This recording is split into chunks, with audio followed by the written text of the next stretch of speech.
बिस्मिल्लाहिर्रहमानिर्रहीम। अस्सलामु अलैकुम।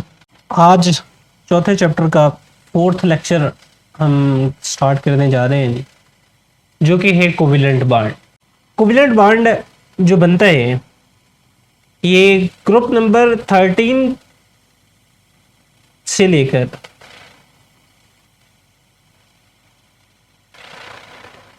ग्रुप नंबर 17 तक के जो एलिमेंट हैं ये आपस में कोविलेंट बॉन्ड जो है वो बना सकते हैं, या हम दूसरे टर्म में ये कह सकते हैं कि ऐसे एलिमेंट जिनमें इलेक्ट्रोनेगेटिविटी का डिफरेंस जो है, या हम इसको इस तरह से लिख लेते हैं जी, लो electronegativity difference, low electronegativity difference.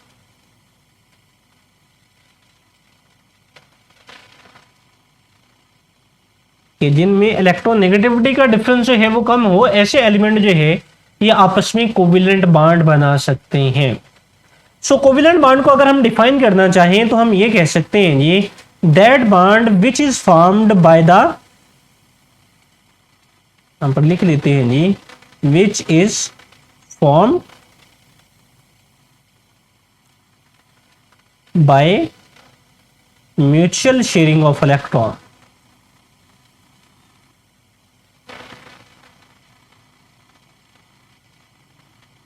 Sharing of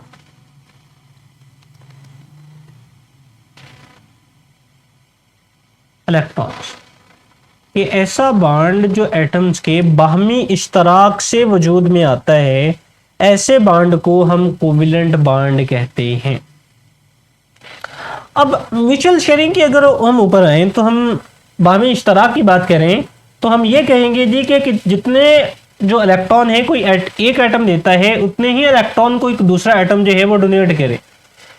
अब लेक्चर नंबर 2 के अंदर हम ये बात कर चुके हैं कि जब दो एटम एक दूसरे के करीब आते हैं, वहां पर हमने हाइड्रोजन एटम की बात की थी। मैं थोड़ा सा उसको दोबारा से रिपीट करता जाऊं कि अगर दो एटम जो है, मिसाल के तौर पर ये हमारे पास दो एटम हैं, इन दोनों के पास जो है वो अगर वैलेंस शेल के अंदर एक एक इलेक्ट्रॉन जो है वो मौजूद है, इसके वैलेंस शेल में भी एक इलेक्ट्रॉन है और इसके वैलेंस शेल में भी एक इलेक्ट्रॉन जो है वो मौजूद है। अब यहां पर दो तरह की फोर्सेस जो है वो ऑपरेट होती हैं। नंबर एक, इनके दरमियान में अट्रैक्टिव फोर्सेस ऑपरेट होती हैं,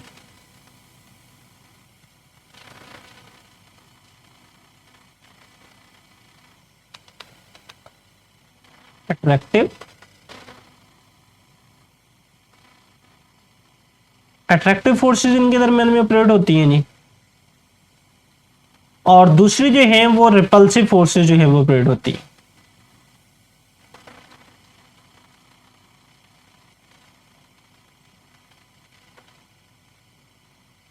ये डिटेल बात हम दूसरे लेक्चर के अंदर कर चुके हैं।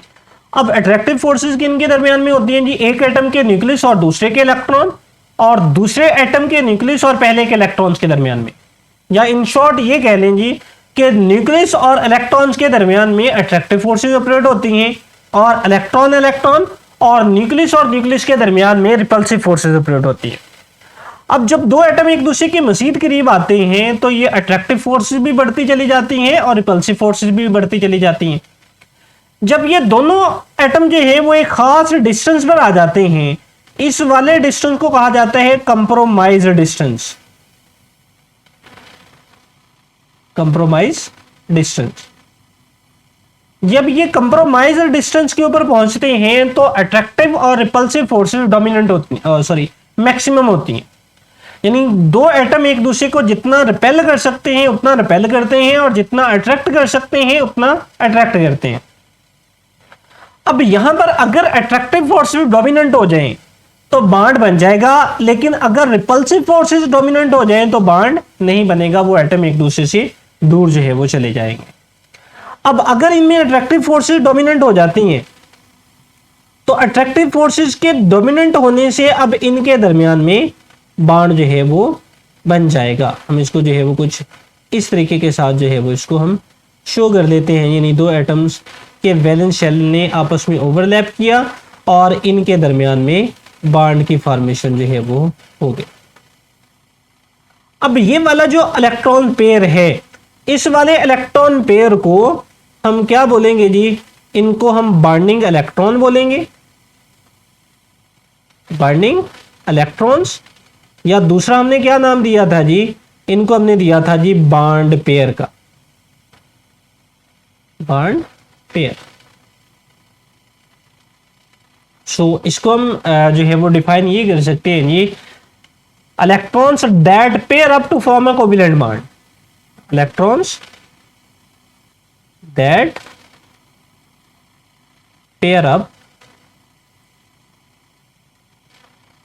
टू फॉर्म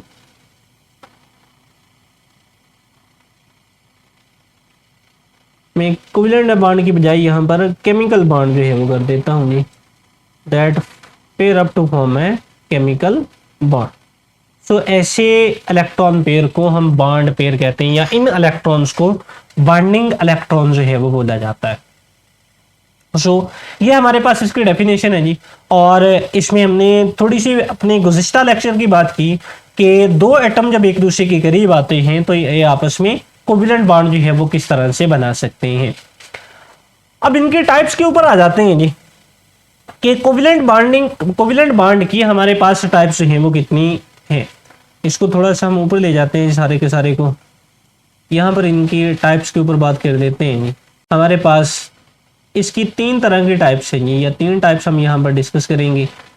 एक single covalent bond, double covalent bond and triple covalent bond. First of all हम बात करते हैं सिंगल कोवेलेंट बॉन्ड की। Single covalent bond,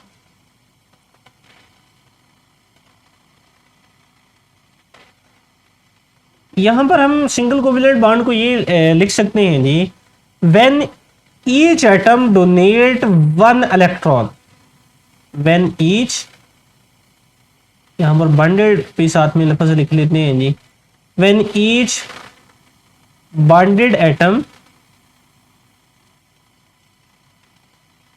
donate one electron to form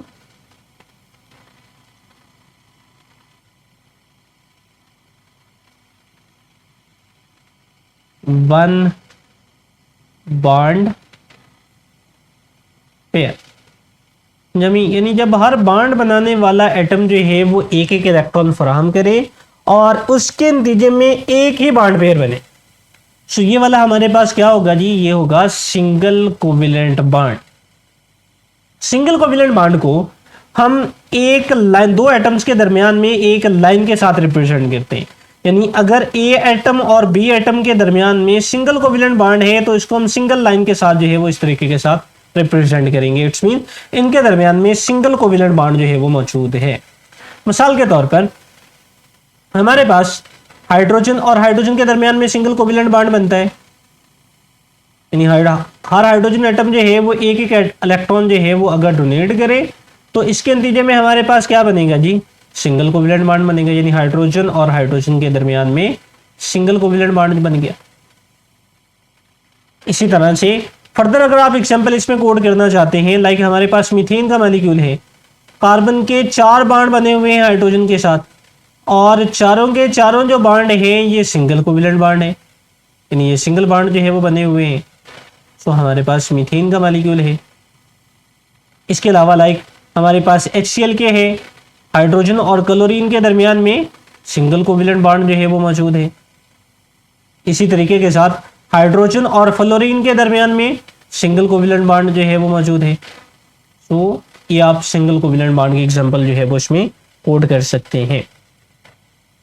आगे आ जाते हैं जी, नेक्स्ट हमारे पास दूसरी टाइप इसकी है जी डबल कोवेलेंट बॉन्ड। डबल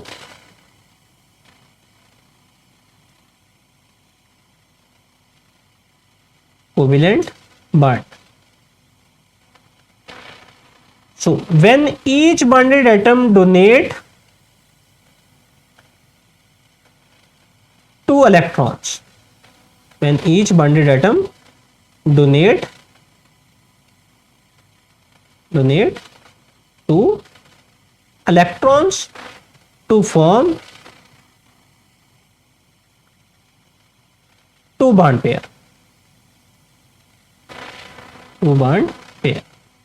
ये वाला हमारे पास कौन सा होगा जिसमें दो बॉन्ड पेयर बनेंगे? ये वाला हमारे पास double covalent bond. First of all यही आएगा जी, when each bonded atom donate two electrons to form a two bond pair is called a double covalent bond. Double covalent bond को हम दो एटम्स के दरमियान में दो लाइनों के साथ रिप्रेजेंट करते हैं। लाइक ए और बी के दरमियान में अगर डबल कोवेलेंट बॉन्ड है तो इनको हम दो लाइंस के साथ जो है वो रिप्रेजेंट करेंगे। ये हमारे पास जो है वो डबल कोवेलेंट बॉन्ड बन गया। लाइक हमारे पास ऑक्सीजन के दरमियान में डबल कोवेलेंट बॉन्ड होता है, यानी हर ऑक्सीजन एटम जो है वो दो दो इलेक्ट्रॉन जो है वो फराहम करता है। इस वाले ऑक्सीजन ने भी दो एटम इलेक्ट्रॉन जो है वो डोनेट किए। इसी तरह से जो दूसरा ऑक्सीजन एटम होगा जी, ये भी दो ही इलेक्ट्रॉन जो है वो डोनेट करेगा। सो इनके दरमियान में क्या बन जाएगा जी? इनके दरमियान में ऑक्सीजन और ऑक्सीजन के दरमियान में डबल कोवेलेंट बॉन्ड जो है वो बन जाएगा। ये हमारे पास ऑक्सीजन का मॉलिक्यूल यानी O2 जो है ये बन गया। इसी तरह से इथीन का मॉलिक्यूल, इथीन के मॉलिक्यूल में कार्बन और कार्बन के दरमियान में डबल कोवेलेंट बॉन्ड होता है। सो ये वाला हमारे पास इथीन का मॉलिक्यूल जो है वो कहलाता है। सो इसमें सब कार्बन एटम के दरमियान में डबल बॉन्ड मौजूद है। यहाँ पर हम इसका नाम नीचे लिख लेते हैं जी, ये हमारे पास है इथीन। अब अल्कीन फैमिली जितनी भी है इनके तमाम मेंबर्स में जो हमारे पास है ये डबल कोवेलेंट बॉन्ड पाए जाते हैं, यानी हर कंपाउंड के अंदर एटलीस्ट एक डबल कोवेलेंट बॉन्ड जो है वो जरूर मौजूद होता है। अब इसकी तीसरी टाइप की तरफ आ जाते हैं जी, इसको थोड़ा ऊपर की तरफ कर लेते हैं जी। तीसरी टाइप हमारे पास है ट्रिपल कोवेलेंट बॉन्ड। तीसरी है जी triple covalent bond. So again definition जो है वो कुछ इसी तरह की बनेगी जी, when each bonded atom donate 3 electrons to form 3 bond pair. यहाँ पर मैं जस्ट अब ये लिख रहा हूँ जी, टू फॉर्म 3 बॉन्ड पेयर। जब हर बॉन्ड बनाने वाला जो एटम है वो 3 इलेक्ट्रॉन दे और उसके नतीजे में क्या बने जी? 3 बॉन्ड पेयर बने। सो इसमें हमारे पास इसको क्या कहेंगे जी? इसको हम कहेंगे जी triple covalent bond. Triple covalent bond में दो एटम्स के दरमियान में इसको 3 लाइंस के साथ जो है वो रिप्रेजेंट किया जाता है। जैसे कि ए और बी के दरमियान में जनरली तौर पर मैंने इसको 3 लाइंस के साथ जो है वो रिप्रेजेंट किया। सो ये हमारे पास ट्रिपल कोवेलेंट बॉन्ड जो है वो कहलाएगा। लाइक इसकी एग्जांपल में नाइट्रोजन का मॉलिक्यूल है जी हमारे पास। इसमें नाइट्रोजन का हर एटम जो है वो 3 इलेक्ट्रॉन जो है वो शेयर करता है जी। एक एटम के 3 इलेक्ट्रॉन है, इसी तरह से ये दूसरे एटम के 3 इलेक्ट्रॉन्स होंगे जी, ये आपस में शेयर करके ट्रिपल कोवेलेंट बॉन्ड बनाएंगे। इसके नतीजे में हमारे पास नाइट्रोजन का मॉलिक्यूल जो है वो बनेगा, यानी N ट्रिपल बॉन्ड N। ये हमारे पास क्या है जी? ये N2 का मॉलिक्यूल जो है वो बनता है, यानी इसके दरमियान में ट्रिपल कोवेलेंट बॉन्ड है। इसी तरह से इथाइन के मॉलिक्यूल में कार्बन और कार्बन के दरमियान में ट्रिपल बॉन्ड मौजूद होता है। सो ये हमारे पास जो है वो है जी इथाइन का मॉलिक्यूल, इसको नीचे लिख लेते हैं। ये हमारे पास क्या है जी? ये इथाइन का मॉलिक्यूल है, इसमें कार्बन और कार्बन के दरमियान में ट्रिपल कोवेलेंट बॉन्ड जो है ये मौजूद है। सो ये था जी हमारा आज का लेक्चर, जिसमें हमने डिटेल बात की कोवेलेंट बॉन्ड से के ऊपर। हमने ये देखा जी कोई कोवेलेंट बॉन्ड क्या होता है जी, कौन से ग्रुप्स के एलिमेंट हैं जी जो कोवेलेंट बॉन्ड बना सकते हैं, और इनके टाइप्स के बारे में हमने बात की। हमने कहा जी 3 टाइप्स हैं इसकी, single covalent bond, double covalent bond and triple covalent bond. So आज का लेक्चर यहाँ पर ख़त्म होता है जी। अल्लाह हाफिज़।